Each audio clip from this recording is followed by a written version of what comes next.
경제를 생생하고 상생하게 만드는 분들을 모시는 생생초대석입니다. 지난 5월 우리 박원주 특허청장과 함께 이 생생 인터뷰 진행했는데요. 그때 많은 분들이 질문을 보내셨어요. 근데 저희가 소화를 못해서 오늘 특허청장님을 다시 한번 모셨습니다. 어서 오세요. 안녕하세요. 반갑습니다. 감사합니다. 박원주 특허청장이시고요. 우리 청취자분들께 인사 한 말씀 해주시겠어요? 예, 2달 만에 다시 뵙게 됐습니다. 날씨가 많이 덥잖아요. 네. 어제보다 오늘 5도가 덥다는데 건강 조심하시고요. 그리고 오늘 이렇게 다시 불러주신 김혜민 PD님께도 감사드립니다. 제가 부른 게 아니고 청취자들이 불렀어요. 예, 감사합니다. 청취자들이 그 당시에 특허 관련된 질문들을 많이 남겨주셨는데 저희가 시간 관계상 못했거든요. 그래서 여러분들을 위해 준비한 자리니까요. 여러분들 혹시 특허와 관련된 궁금한 점 있으시다면 샵 0945 우물정 0945로 문자 보내주시기 바랍니다. 생생경제에서 특허청장을 2번이나 모신 거는 국민들이 그만큼 특허에 대한 개념도 많이 진보됐고 그리고 이 특허와 관련된 사업도 활발해진 걸 저는 증명하는 거라고 생각을 합니다. 특허청장님께 좀 물어보고 싶은 게 우리나라 지식재산 금융 규모가 1조 원을 돌파했다고 하는데 일단 지식재산 금융 규모라는 말도 안 와닿고 1조 원이라고 하니까 더 와닿지가 않더라고요. 이게 어떤 의미입니까? 지식재산 금융이란 것을 쉽게 말씀드리면 지식재산은 특허와 같은 지식재산이잖아요. 네네. 이런 것들을 자산으로 해서 팔거나 여기에 투자하거나 아니면 이것을 담보로 돈을 빌리거나 해서 필요한 자금을 마련할 수 있는 그 제도 전체를 통틀어서 지식재산 금융이라고 부릅니다. 그러니까 무형의 아이디어를 유형으로 만들어서 돈을 얻을 수 있는 것. 그거를 지식재산 금융. 예, 근데 1조 원이에요. 그게 작년에 1조 4천억 가까이 됐죠. 이걸 어떻게 계산해요? 그것은 뭐 간단합니다. 지식재산 담보로 빌려준 것들, 투자한 것들을 금융권에서 집계를 하면 되니까 그 자체는 어려운 일이 아닌데 사실 1조 원이 큰 돈이냐라는 것은 주관적인 판단 아니겠어요? 근데 그 전까지 너무 미미해서 존재감이 없던 것이 갑자기 몇 천억이 뛰어가지고 1조 3천억을 넘어섰기 때문에 저희는 이건 큰 변화다라고 생각을 하고 있어요. 이게 사업 자금을 마련할 수 있는 수단 중에 하나인 거죠. 그렇죠. 지식재산 금융이. 그때 제가 그 청장님 왔을 때 설명을 들었던 기억이 나요. 아이디어 하나만 갖고 있는 사업자들이 투자자를 찾을 수 없으니 아이디어를 담보로 이제 돈을 받는 그런 건데 IP 금융이라는 개념이 여기서 나오더라고요. 그렇죠. 이게 무슨 뜻이에요? IP가 바로 Intellectual Property, 그러니까 지식재산입니다. 그래서 세계 공용어로 쓰고 있는 단어인데 이 IP 금융이 중요한 것은 일반적인 금융과 달리 스타트업이나 중소기업처럼 좋은 생각은 가지고 있는데 좋은 기술은 가지고 있는데 돈이 없는 분들을 초기에 출발을 시켜서 안착을 시켜주는 금융이기 때문에 국가 발전에서 굉장히 중요한 금융이죠. 그렇네요. 물을 흐르게 할 수 있는 지식을 흐르게 할 수 있는 그런 게 지금 IP 금융인데 조금 더 소개를 좀 해주세요. 좀 쉽게 말씀드리면은 크게 2가지로 나눕니다. 하나는 특허와 같은 지식재산에 직접 투자를 하게 하는 직접금융이 있고요. 또 하나는 가지고 있는 특허를 은행에 맡기거나 아니면 거기 보증을 가해가지고 은행에서 돈을 받는 간접금융이 있어요. 이 2가지가 있는데 작년에 우리가 1조를 넘긴 가장 큰 계기가 됐던 것은 간접금융 중에서도 특히 은행의 담보대출이 재작년에 880억 원이었는데 4,330억 원으로 5배가 늡니다. 사실 저희도 이런 변화는 상상도 못했어요. 청장님 제가 이해가 안 돼서 예를 들면 제 아이디어가 있어요. 그럼 은행에 가서 제 아이디어 딱 쭉 설명해요. 요거 담보로 저 1억만 빌려주세요. 이거예요? 사실은 거기에 한 가지가 더 있죠. 그 아이디어를 특허로 만들어 주셔야죠. 나만의 권리로 만들면 남들이 침해를 못하니까 이 아이디어의 가치가 얼마인지를 평가받아서 그것을 은행에 들고 가면 은행이 평가 가치를 기반으로 해가지고 얼마를 빌려주겠다라고 얘기를 하죠. 그렇죠. 은행도 그냥 다 받아줄 수는 없으니까 특허청이라는 기관에서 이건 정말 아이디어가 좋습니다라고 특허를 내준 그걸 담보로 돈을 받았다는 거죠. 맞습니다. 그게 간접금융이고 이 부분이 가판장했다. 올해는 작년보다 2배가 늘 것 같아요. 한 8,500억 정도 예상을 하고 있습니다. 그렇군요. 그러면 직접적인 투자는 왜 그렇게 많이 늘진 않았을까요? 직접 투자라는 것을 쉽게 설명드리면 우리 청취자 여러분께서 은행에 돈을 맡길 때 네. 적금으로 맡길 수도 있고요. 펀드에 맡길 수도 있잖아요. 그 펀드가 직접 투자 형태예요. 펀드를 받은 펀드 매니저는 그것을 가지고 어딘가에 자산을 사서 나중에 수익을 남기고 팔잖아요. 근데 그 대상이 특허인 경우엔 지식재산 투자라고 하는 거예요. 근데 그것이 안 되는 이유는 일반인들이 그렇게 투자할 수 있는 펀드 상품들이 존재하지 않았죠. 또 특허가 평가하기 어려우니까 금융권도 꺼리고요. 그러다 보니까 이쪽에 대한 투자가 굉장히 작았거든요. 근데 이 부분이 굉장히 중요하다는 생각을 저희가 했습니다. 그래서 얼마 전에 정세균 총리님이 주재하시는 현안점검회의에 저희가 이것을 상정을 했어요. IP 금융투자 활성화 추진 전략. 이 전략을 통해서 이쪽 분야에 대한 일반인들의 자금 투자 접근을 강화하겠다라는 것이 저희 생각입니다. 일반인들의 자금 투자 접근을 강화하고 용이하게 하겠다. 예. 그래서 돈을 벌면 투자자도 좋고 그 그렇죠. 투자를 받는 사업가도 좋고. 그렇죠. 네, 아주 예. 굉장히 중요한 일을 특허청에서 하고 계신데 저희가 지금 문자 질문들을 일단 좀 소화를 할게요. 예. 1632님이 목소리가 젊은 것 같은데 특허청장님 젊은가 봐요. 특허청장님 나이가 궁금한가 본데요. 여러분 검색창에 박원주 특허청장을 치시면 나이가 나옵니다. 그거를 보시면 되고요. 예. 0985님이 지난번에 질문을 주셨던 거예요. 제가 예. 좀 읽어볼게요.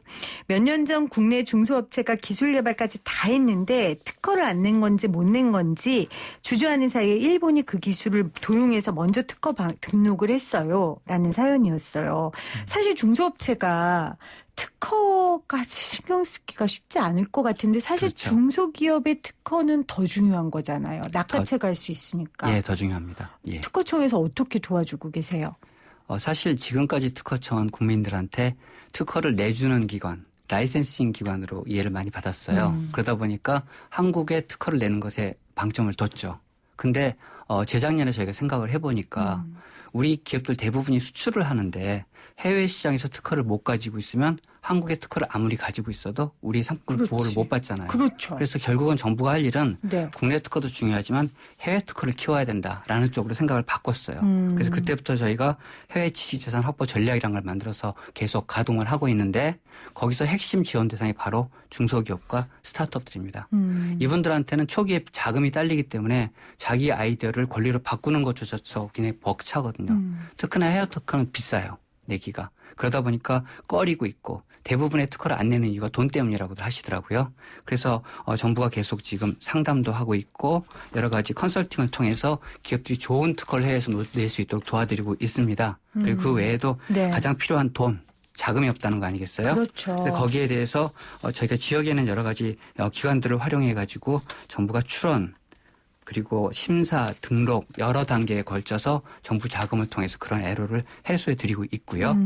또 하나는 특허를 내는 게 중요한 게 아니라 좋은 특허를 내야 됩니다. 그럼요. 예, 좋은 특허를 내기 위해서는 확실하게 컨설팅을 받으셔야 되거든요. 그래서 전국에 27개의 지역 지식재산센터가 있어요. 네. 그 센터에 기업이 방문해 주시면 100여 명의 컨설턴트들이 계시는데 그분들이 상담을 통해서 그 가지고 계신 아이디어를 좋은 권리로 변환을 시켜주고 또 그 과정에서 필요한 정부 지원들 끌어들이는 역할을 해주시기 때문에 꼭 그러한 정부 지원을 활용해 주셨으면 좋겠다라고 생각합니다. 지금 이 방송 듣는 중소기업 사장님들은 좀 마음에 새겨두셨으면 좋겠습니다. 여러분들이 아무리 좋은 아이디어를 내고 하더라도 보호받지 않으면 안 되는 상황이니까요. 특허청에서 특허 지원 상담 그리고 물질적으로 필요한 부분까지 출원 비용 부담까지 많은 부분을 도와주고 있으니까 여러분들 혼자 고민하지 마시고 특허청을 통해서 하셨으면 좋겠고 제가 얼마 전에 그 우리 MP3 만든 그분이 돌아가셨다는 얘기를 들었는데 되게 안타깝더라고요. 그렇죠. 제가 얼핏 봐서 지금 정확하게 기억은 안 나는데 MP3라는 그 세계적인 기술을 만들었는데 특허 작업이 잘 안 됐고 맞습니까? 잘 안 됐고. 정확히 말하면 특허의 관리가 잘 안 된 거죠.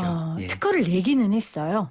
특허를 만드셨어요. 그리고 이거 정확히는 MP3 플레이어 특허입니다. 네, MP3 플레이어. 예, 코덱에 대한 특허가 아니고 이 휴대용 플레이어는 세계에서 최초로 특허를 내신 건데 내셨던 당시에 바로 그 대기업들이 소송을 걸어요. 이건 아무나 할 수 있는 건데 무슨 특허냐. 라고 하니까 그때 이제 정확하게 버티고 제대로 권리를 지키셨어야 되는데 네. 그 공격을 이제 수용하기 어려우니까 자기 특허 범위라고 부릅니다. 자기가 특허를 주장할 수 있는 기술의 범위를 많이 줄이세요. 점점 자기의 권한을 포기한 거군요. 예, 그러다 보니까 결국에는 그 소송 자체가 무의미해지고 그다음에 그 기술은 해외로 팔려나가서 전 세계를 돌아다녔고 결국은 그 특허의 가장 큰 수혜를 본 것은 애플이라고 생각을 해요. 세계 어느 나라도 한 푼도 MP3 플레이에 대한 특허 수수료를 내지 않았잖아요. 그리고 나서 20년이 지나서 한국에 돌아와서 이제 끝난 특허가 되긴 했는데 네. 만약 그분이 좀 더 강하게 자기 특허를 보호하고 관리했고 해외 특허도 내가지고 해외에서도 그것을 주장했다면 네. 어마어마한 부를 만들 수 있었을 거다라는 아쉬움이 있어요. 너무 안타깝네요. 그러면 그 당시에는 특허청에서 좀 이런 부분에 대한 관심이 좀 없었을까요? 벌써 한 20년 된 일이죠. 그러니까 이제 우리나라 경제 정책의 궤적을 보면은 과거에는 이제 성장을 중심으로 하고 빠른 성장을 해야 되잖아요. 그러니까 남의 특허나 이런 것들을 보호해 주는 것보다는 쉽게 베낄 수 있게 하는 것이 과거에는 우리 정부의 어떤 정책의 방향이었을 것 같습니다. 그 당시에 특허를 과도하게 보호해서 다른 사람들의 업무를 힘들게 하는 것이 정부 방향이 아니었을 것이기 때문에 아무래도 이런 분들을 보호해서 키우는 그러네요. 쪽으로는 가 있지 않았을 것 같아요. 이해가 되네요. 예. 그래서 지금 2020년의 특허청의 역할이 예. 이전과는 다르게 더 강화돼야 되고 맞습니다. 더 국민들에게 홍보가 돼야 되는 게 아닌가 싶어요. 그래서 여러 가지 그 사업들을 많이 펼치고 계세요. 뭐 스타트업 특허 바우처, 그렇죠. 특허 공제 사업, IP 바로 지원 서비스 뭐 이런 일들을 하고 계신데 1년에 기술 개발 특허를 신청하는 건수가 얼마나 됩니까? 어느 부분의 산업인지도 좀 궁금해요. 예, 저희 특허가 세계 최고 수준이라는 얘기는 들으셨을 것 같은데 네. 연간 저희가 출원하는 특허는 약 22만 건입니다. 와. 그것을 인구 대비로 나누면 제가 정확히 계산 안 해봤는데 한 250명 중에 한 명 정도는 매년 특허를 내는 거예요. 와. 이 정도는 세계 최고 수준이고요. 네. GDP 기준으로 세계 최고 수준이에요. 근데 우리보다 인구가 많은 나라들과 비교해도 절대 건수가 세계 4위. 그래서 중국, 미국, 일본 다음에 한국입니다. 네. 근데 이게 어느 분야에서 특허가 많이 나오는지 궁금해하실 것 같은데 사실 한국은 IT 강국이잖아요. 그러니까 이 IT가 관련된 분야들, 그러니까 반도체라든가 컴퓨터, 전자기기에서 나오는 특허가 전체 특허의 한 3분의 1쯤 되고요. 그 외에 화학이라든가 기계 분야 특허가 각각 20% 정도 됩니다. 그리고 특허 전체가 늘어난 속도는 연간 한 2.9% 정도 네. 이렇게 늘어나는데 특별히 빨리 늘고 있는 분야가 있어요. 의료기술, 최근에 K방역에서 보이는 이런 분야들, 네. 전자상거래 이런 분야는 각각 연평균 8% 이상씩 쭉쭉 늘어나고 있고요. 그리고 아까 이제 김 PD님께서 그 해외 특허를 못 내는 그런 기업의 얘기를 해주셨잖아요. 네. 작년에 정부가 노력을 많이 했었는데 코로나로 좀 어려운 시국이 오고 있지만 작년 저희가 와이포 국제지식재산권 기구에 출원한 국제특허 양이 그 전에 대비해서 11%가 늘었습니다. 네. 빠른 속도로는 전 세계 10대 특허 강국 중 최고로 빨라요. 그래서 우리가 세계 5위인데 4위인 독일하고 차이가 200건밖에 안 돼요. 와, 독일 우리 막 쌍둥이 가위. 예, 그렇죠. 그래서 엄마들 좋아하는 그거. 예. 네. 그래서 내년에는 잘하면 우리가 독일을 넘어서지 않을까 그런 생각도 하고 있습니다. 와, 대한민국이 정말 많이 발전했네요. 그렇죠. 이런 부분에 있어서요. 예. 지난번에 7006님이 만약에 제가 기술을 하나 개발했어요. 그런데 예. 제가 당장 오늘 출원하려고 하는데 어떤 절차, 어떤 준비를 해야 될까요? 라는 예. 아주 기본적인 질문을 해주셨어요. 이 부분에 대해서 설명 좀 부탁드릴게요. 좋은 아이디어가 있으면 그것을 상업화하고 싶은 게 기본적인 동기 아니겠어요? 근데 중요한 건 내가 낸 아이디어가 혹시 이미 특허가 나 있는 것이라면 의미가 없잖아요. 그 확인부터 해야겠네요. 예, 제일 먼저 그것부터 확인하셔야 됩니다. 네. 그래서 키프리스라고 하는 정부의 특허 정보 검색 서비스가 있습니다. 국민들께 무료로 제공이 되고 있고요.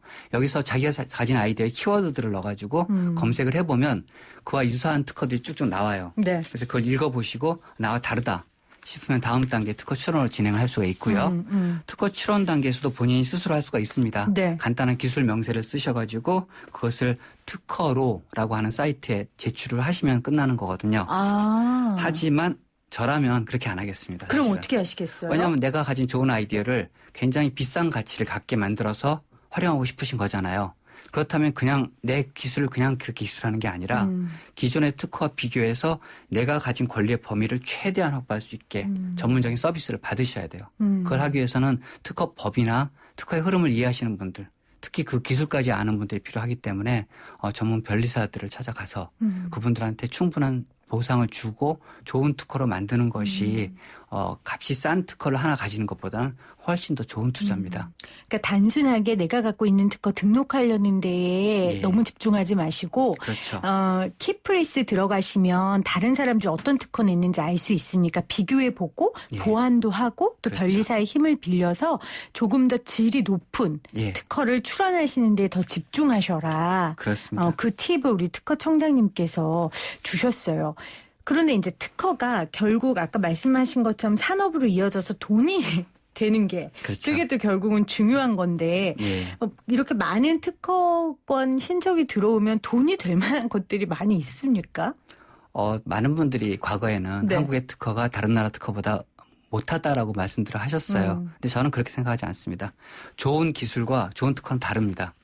좋은 기술이 있음에도 불구하고 특허를 안 좋게 내면 권리 범위가 작아가지고 네. 그다지 보호할 것이 없는 특허를 내버리시면 그건 안 좋은 특허예요. 그렇게 생각한다면 지금부터라도 우리가 가진 좋은 아이디어를 좋은 특허로 만들면 되지 않겠습니까? 네. 그래서 그런 것들이 늘어나면 사업화되는 것도 빨라질 것이다. 그렇게 생각하고 접근하시면 좋을 것 같고요.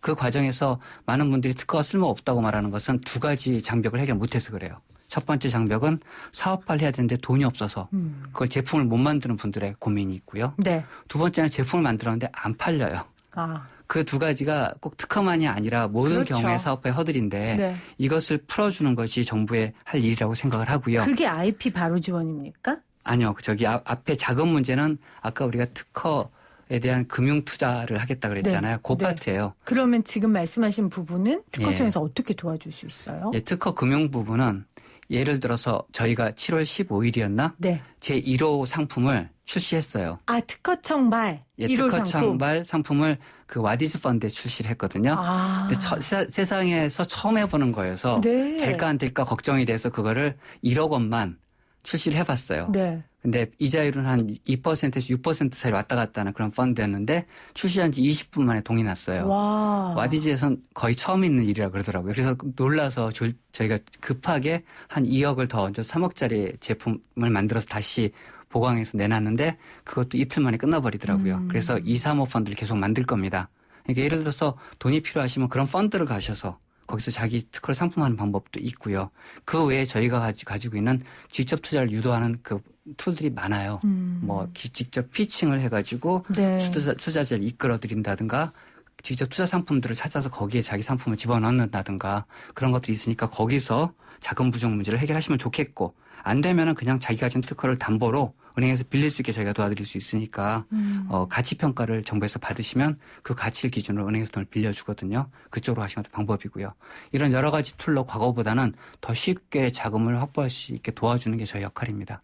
대통령께서도 그걸 하자고 얘기하셨고요. 그럼요. 예. 우리가 소위 자원이 없는 나라라고 하잖아요. 그렇죠. 믿을 건 사람밖에 없다. 그렇죠. 그래서 이 특허청에서 정말 그 사람이 할 수 있는 여러 가지 창조적인 일을 예. 사업화시키고 예. 그 사업이 대중화될 수 있는 일을 앞장서서 하시는 것 같아요. 예. 그리고 하나 더 있는데 이제 네. 시장에서 파는 거잖아요. 네. 그쪽도 문제가 있는데 특허를 가지고 좋은 상품을 만들었어도 팔리게 하려면 디자인이나 여러 가지 부가 요소들이 잘 돼야 돼요. 홍보도 필요하고요. 그래서 한 개의 특허만이 아니라 그와 연결된 다른 지식재산을 묶어서 좀 더 팔릴 수 있는 상품을 만들어주는 것이 저희들의 그 지식재산 관점의 맞춤형 솔루션 제공 사업이 있어요. 네. 일종의 컨설팅인데 그걸 통해서 지원도 받으시고 저희는 유망한 특허의 경우에는 혁신 특허라 불러가지고 정부 조달 사업에도 집어넣고 있고요. 다른 부처의 지원 사업에도 끌어갈 수 있도록 여러 가지 노력을 하고 있습니다. 네. 그런 것들을 활용하신다면은 좋은 특허를 가지고 그 썩히는 일들이 많이 줄어들 거다라고 생각을 하고 있습니다. 네. 청장님 한 번 더 나오셔야 돼요. 죄송합니다. 시간이 모자라가지고 예. 오늘 또 질문 다 소화 못했는데요. 예. 또 뵙죠. 뭐 그만큼 아이, 특허가 감사합니다. 중요한 거니까요. 네, 예. 오늘 함께해 주신 우리 박원주 특허청장님 다시 한번 감사 인사를 드립니다. 고맙습니다. 감사합니다. 함께해 주신 여러분 고맙습니다. 내일 봬요.